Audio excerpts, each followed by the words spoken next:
Hillary Clinton, bitter as ever. She refuses to give up the spotlight and can't get over her loss to Trump.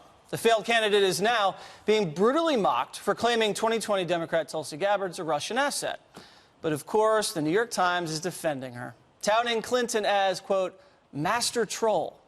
Welcome to Hillary Unplugged. For most of her public career, Mrs. Clinton has been constrained by the expectations of her position, be it First Lady, Senator, or Secretary of State.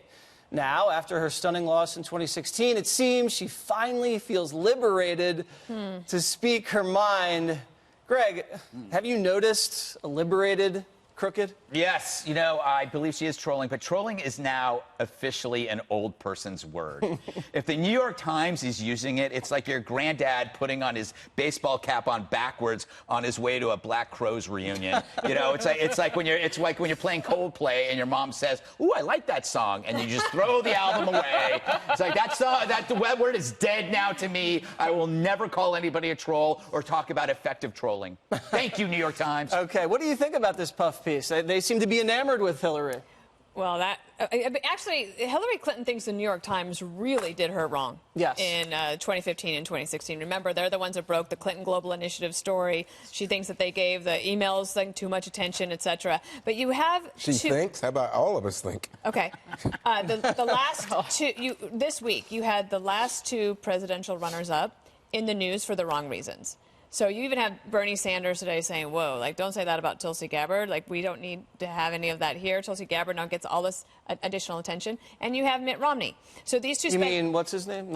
Pierre. Pierre, that's right. Two people who spent their entire careers as viable presidential candidates, but they were criticized because they were too canned and too scripted. Well, now you're seeing the other side of that. Do you like this new Hillary, Juan? You know, she's tweeting, she's saying sassy things.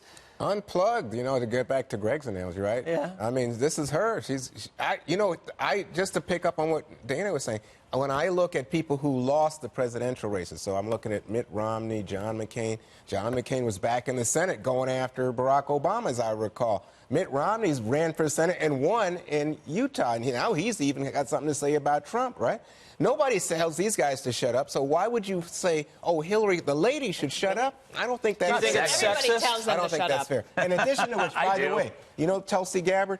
Tulsi Gabbard is not only, you know, in terms of the possibility of Russia wanting her and encouraging her with all the stuff online, she said that no matter, even if she doesn't win the nomination, she plans to go to the convention and create turmoil. Ooh. And I just think, are you rooting against the Democrats even as you run for the nomination? Oh, kind of like Ted Cruz caused turmoil with Trump in Cleveland. Yeah, right. You love that, though. Oh, please. What do you think? My favorite part of that New York Times piece was, for most of her public career, Mrs. Clinton has been constrained by expectations of her position. Wow.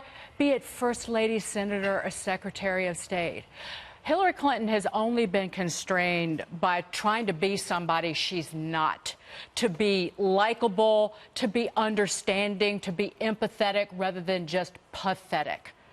Her latest look is a has-been gasping for relevance. This is the equivalent of a 72-year-old, almost 72-year-old woman taking butt selfies and putting them on Instagram. No. That's how desperate I don't know if she is. anybody's ever done that. I don't know anything. You want to add some pictures here? Belfies, I think those are called. Yes, It's interesting that this piece runs now, right? That only now is Hillary Clinton a master troll. Really? Ask Monica Lewinsky. Oh, wow. Hey, wait. Did you want to bring up something when Yeah, Ron sorry. was referencing emails? There was someone, I think it was on CNN. Yeah, his name is Jeffrey. Jeffrey. Let's listen to Jeffrey. This is also a story about the news media, about how much time we spent on that. And that's something that I have felt a great deal of personal responsibility for. I think I paid too much attention to them, and I regret that. And this story turns out to be a big nothing. And we spent months on it. Hillary Clinton very likely lost the election because of it. And I think I should have been talking about other issues, not about the emails. So let me get this straight. Jeffrey Toobin, in his entire life, that's what he regrets? You'd think there'd be other things before that. And that's all I'm saying. You were thinking about covering Russia collusion for 2 years and having that I be think he nothing? regrets that, That too. was the nothing. I think he was referring to. Wait a second. Right. Wait a second. But here's the fact. The State Department, right? This has been investigated. They said 0. And you guys don't even say, you know Said what? 0 what, Juan? 0, that she did nothing wrong. There was no scandal. Biden didn't do anything wrong. Obama didn't do anything wrong. Hillary did nothing wrong. No one does anything wrong on your wait side, a second. right? A minute ago, you're saying Okay. Trump is complaining because, this impeachment is terrible. It's not. So the process goes forward. Hillary is found to have no response, no account, nothing done wrong, and you still won't say it. Comey let her off the hook. Oh, you know get what? outta That's here. how the cookie crumbles. Oh.